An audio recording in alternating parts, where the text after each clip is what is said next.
السلام عليكم. وصفتنا لليوم بخمري أو المندازي أو الخمير الحالي.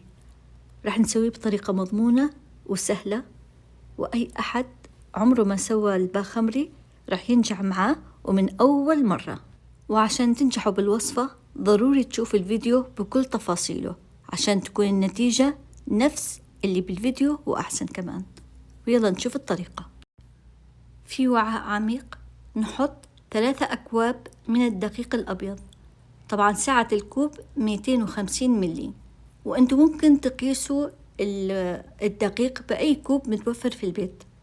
المهم تعايروا جميع المكونات بنفس الكوب اللي عايرتوا فيه الدقيق. ونضيف ملعقة صغيرة 5 جرام من الهيل المطحون، وملعقة صغيرة 5 جرام من الخميرة الفورية، وملعقة طعام من الحبة السوداء، وثلث كوب من السكر. السكر مضبوط، حطوه وانتم مغمضين، لا تخافوا ما راح تصير حالية. الحين أضفت 3 ملاعق مليانة من الحليب البودرة. نحرك المكونات مع بعض حتى يتجانسوا، أو تتجانس الخميرة مع الدقيق والحليب وبقية المكونات. تقريبا كذا دقيقة، دقيقتين ونص من التحريك. بعدين نضيف بقية المكونات، لأن الخميرة كميتها قليلة فلازم نضمن إنها تجانست مع جميع ذرات الطحين أو الدقيق.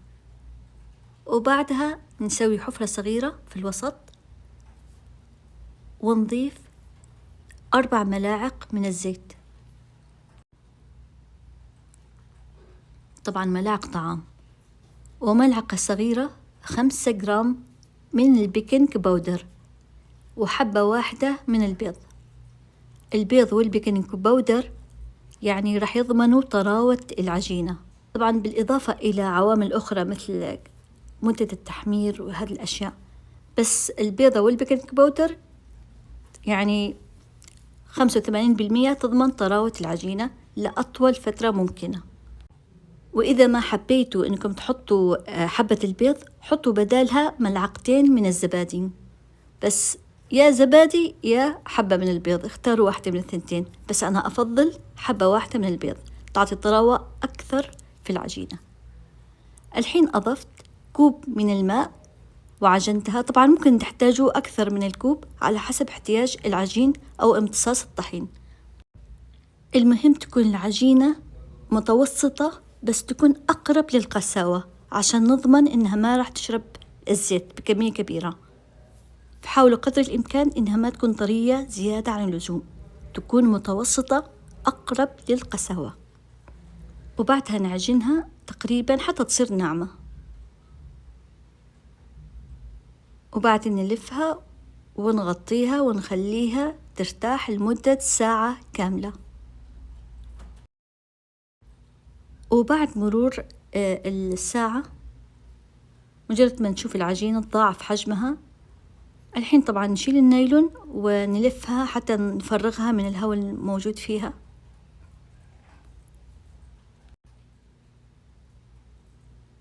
وبعدها نقطعها إلى قطع صغيرة بهذا الحجم الظاهر بالفيديو. طبعا إذا تحبوا أكبر شوي ممكن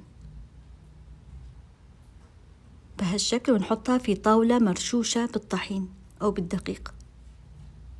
وبعد ما كورناهم نغطيهم عشان ما ينشفوا، ونشتغل فيهم مباشرة. ناخذ أول حبة كورناها ونحطها في طاولة العمل. طبعا ممكن نرش رشة خفيفة من الدقيق، بس لا تكثروا الدقيق لما في طاولة العمل عشان ما يوسخ لنا الزيت بعدين. ونفردها بس ما نبالغ بالفرد، يعني فرد متوسط. وإذا ما عرفتوا تضبطوها بالشوبك أو بالفرادة مدوها بإيدكم، 100% راح تكون مضبوطة، ما راح تكون رقيقة زيادة عن اللزوم. لما تكون رقيقة زيادة عن اللزوم ما راح تنتفخ في الزيت، وراح تنشف بسرعة بعد القلي. شوفوا كيف السمك لازم تكون بهذا السمك. ما تعرفوا تضبطوها بالشوبك، اعملوها بإيدكم، افردوها بإيدكم. المهم ما تخلوها رقيقة زيادة. وهم زمان أساسا كانوا يسووها بإيدهم، يعني يمدوها بإيدهم ما يمدوها بالشوبك. المهم نفرد جميع حبات العجين اللي كورناهم.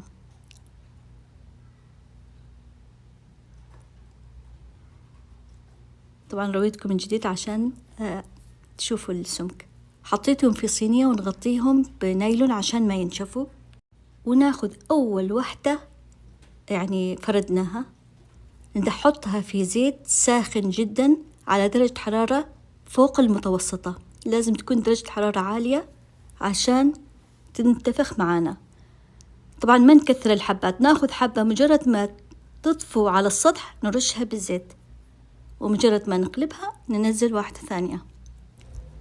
طيب يعني ما تتحمسوا وتحطوا 3 ولا 4، حطوا حبة، مجرد ما تنتفخ الحبة نحط ونطمن عليها نحط الحبة الثانية بهذا الشكل. طبعا أنا ممكن أحط 3 حبات الحين، بس عشان يعني المبتدئين واللي ما ينتفخ معهم الباخمري سويتها من حبة حبة.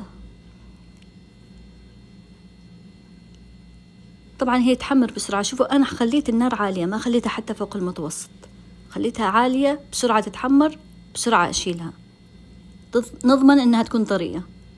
الحين شوفوا مجرد ما ترتفع لفوق أرشها بالزيت، أرشها حتى تنتفخ 100%. ولما أشوفها انتفخت وقلبتها يعني طمنت عليها، مجرد ما تقلبوها يعني خلاص طمنتوا عليها. الحين حطوا حبة ثانية، ننتظر حتى ترتفع للسطح مثل الحين، ونرشها بالزيت حتى تنتفخ. وبنفس الوقت قلبت الأولى. شوف الأولى خلاص يعني لازم إني أشيلها من الزيت الحين. وبهالشكل تكون جاهزة الأولى شلناها. ولاحظوا التحمير يكون خفيف، يعني تكون أشقر أو ذهبي فاتح.